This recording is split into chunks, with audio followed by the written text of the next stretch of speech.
कि राम मंदिर बनाना जरूरी है, बट क्या अस्पताल बनाना जरूरी नहीं है? मंदिर से अगर हमारे बच्चों का भविष्य तय होता है, भगवान दिल में होता है, श्रद्धा में होता है, मंदिर में सिर्फ एक मूर्ति होती है, तो आप मुसलमान के कैरेक्टर में फिल्म क्यों करते थे?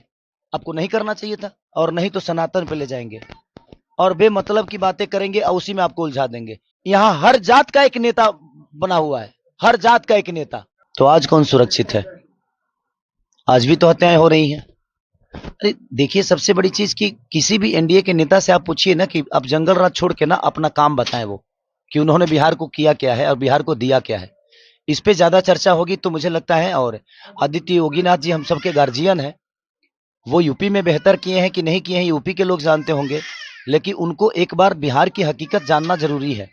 वो भी किसी नेता के मुंह से ही जंगल राज सुन लिए हैं, क्योंकि वो तो कभी यहाँ रहे नहीं और ना ही अभी रहते हैं वो। तो मुझे लगता है कि उनको छपरा में आकर ने एक बार घूमना चाहिए, यहाँ की गलियों को देखना चाहिए, यहाँ के व्यापारियों की दर्द देखनी चाहिए, तब शायद उनको पता चलेगा कि लोग क्यों सरकार बदलना चाहते हैं। अरे भाई, मेरे कहने का मतलब कि आप राम मंदिर को लेकर ही वोट मांगते हो तो मैं मस्जिद पर टिप्पणी क्यों करूं? मेरे कहने का मतलब कि राम मंदिर बनाना जरूरी है, बट क्या अस्पताल बनाना जरूरी नहीं है? हाँ? रोजी रोजगार जरूरी नहीं है? शिक्षा जरूरी नहीं है? रोजी रोजगार के लिए ट्रंप को वोट करने जाएंगे हम कि आप ही को करेंगे? आप ही को किए हैं। मैं ये कह रहा हूं कि आप बनाइए, दुनिया में सारे हर जगह मंदिर बना दीजिए, लेकिन मंदिर से हमारे बच्चों का भविष्य तय हो जाएगा? मंदिर से अगर हमारे बच्चों का भविष्य तय होता है तो मैं चाहता हूं कि आप 200 मंदिर बिहार में बना डालिए और आप एक बच्चे का भविष्य तय करके बता दीजिए और दिखा दीजिए कि आपने कितने बच्चों का भविष्य उस मंदिर से किया है। मुझे कोई दुख नहीं है और ना ही मुझे कोई तकलीफ है। मैं कह रहा हूं अब बनाओ, भगवान दिल में होता है, श्रद्धा में होता है, मंदिर में सिर्फ एक मूर्ति होती है। तो इसलिए मैं कह रहा हूं कि आप सब कुछ बनाओ, सिर्फ मंदिर क्यों बनाओगे? सनातन कहने से इंसान नहीं होता है। हमारे दिनेश भैया कह रहे हैं कि मैं यदुमुल्ला हो गया, मैं यादव कुल का आदमी हूं ही नहीं। भाई, आप 10 साल बाद आपको सनातन याद आया? 10 साल पहले जब आप सिनेमा लाइन में थे और आज भी है, तो आप मुसलमान के कैरेक्टर में फिल्म क्यों करते थे? आपको नहीं करना चाहिए था। उस समय मुसलमान बुरे नहीं थे। तो बात वहां है ना कि बदलते ये लोग हैं। इनसे आप जब विकास की बात कहिएगा और करिएगा ना, तो ये आपको डायरेक्ट लेके जाएंगे मंदिर मस्जिद के पास, और नहीं तो सनातन पे ले जाएंगे और बेमतलब की बातें करेंगे और उसी में आपको उलझा देंगे। मेरे लिए पवन जी क्या बोले हैं, इससे विकास का कोई लेना देना नहीं है। मेरे लिए रवि भैया क्या बोले हैं, इससे विकास का कोई लेना देना नहीं है। वो हमारी आपस की बातें हैं, हम बातों में ना उलझें। मेरे कहने का मतलब कि उन लोगों से यही कहिए कि आप खेसारी को छोड़िए, आपका सरकार जो किया है उस पे चर्चा करिए, क्योंकि विषय उस पे है। खेसारी से ना कुछ बिगड़ने वाला है और ना ही कुछ बनने वाला है। हमारा आपका बात विचार है, हम आपको चुभ रहे हैं तो हम बाद में फरियाद लेंगे, लेकिन हमारे बात विचार में आप मुद्दे से क्यों भटक रहे हैं? आप एक खेसारी को लेकर आप लोग सारे के सारे ट्रोल कर रहे हैं। माने ये छपरा लग रहा है जो इंटरनेशनल चुनाव बन गया है। पूरे बिहार में चुनाव हो रहा है लेकिन पूरे हिंदुस्तान में सिर्फ छपरा दिख रहा है। भाई क्यों? क्योंकि इनकी टिप्पणी बहुत हार्ड हो रही है खेसारी पे। बट मैं डरता किसी से नहीं हूं, क्योंकि मुझे बनाने में जनता का सबसे बड़ा योगदान है। मैं खुद को बनाया जनता के बदौलत, मैं अपने बदौलत कुछ नहीं हूं। मैं आज भी जीरो हूं और राजनीति का ये पता नहीं है, बट जिनको पता है उनसे सलाह लेकर छपरा को बेहतर तो बना सकता हूं। वो कह रहे हैं हमारे दिनेश भैया की यार हम सांसद बन के कुछ नहीं कर पाए, तो तुम विधायक बन के क्या कर पाओगे? भाई, वो प्रधानमंत्री भी बन जाएंगे तो कुछ नहीं कर पाएंगे। करने वालों के लिए काम होता है, नहीं करने वालों के पास कोई काम नहीं है।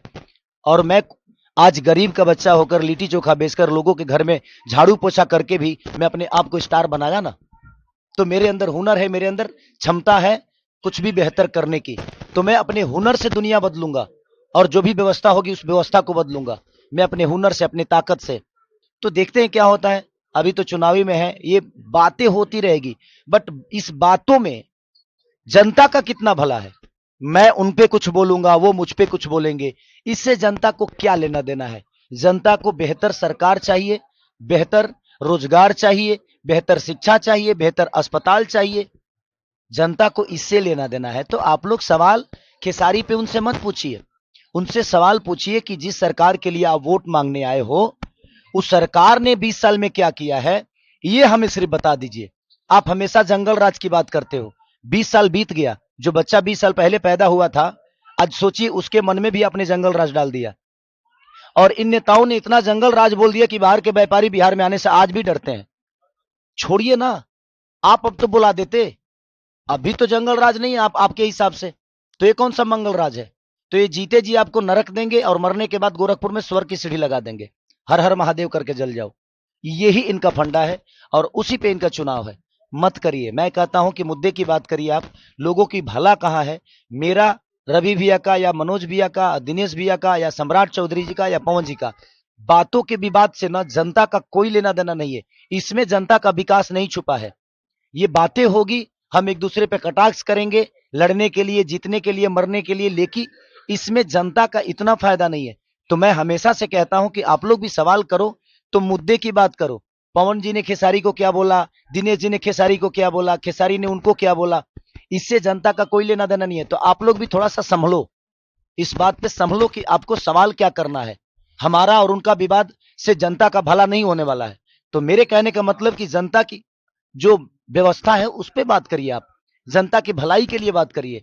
आप हमारे उनके मुद्दे को ना ऊपर मत करिए और उसको बढ़ावा बिल्कुल मत दीजिए। जो बेहतर काम करता है उसको चुनिए। आज बिहार की सबसे ज्यादा राजनीति खराब क्यों हुई है? क्योंकि यहां लोग, यहां हर जात का एक नेता बना हुआ है, हर जात का एक नेता। तो जब आप जात का नेता ढूंढोगे तो आप विकास कैसे करोगे? एक बेहतर इंसान को चुनिए। बेहतर इंसान होगा, वो किसी जाति का है, उसका मोटो बेहतर है, उसकी सोच बेहतर है, तो आपके लिए बेहतर करेगा। और मुझे लगता है नेता तो अटल बिहारी वाजपेयी भी थे, वो किस जात के थे? आज अटल बिहारी वाजपेयी को कोई जात से बुलाता है क्या? भीमराव अंबेडकर को कोई जात से बुलाता है क्या? उनके काम को देखा जाता है। अब्दुल कलाम जी किस जाति से हर आदमी आदर्श मानता है ना।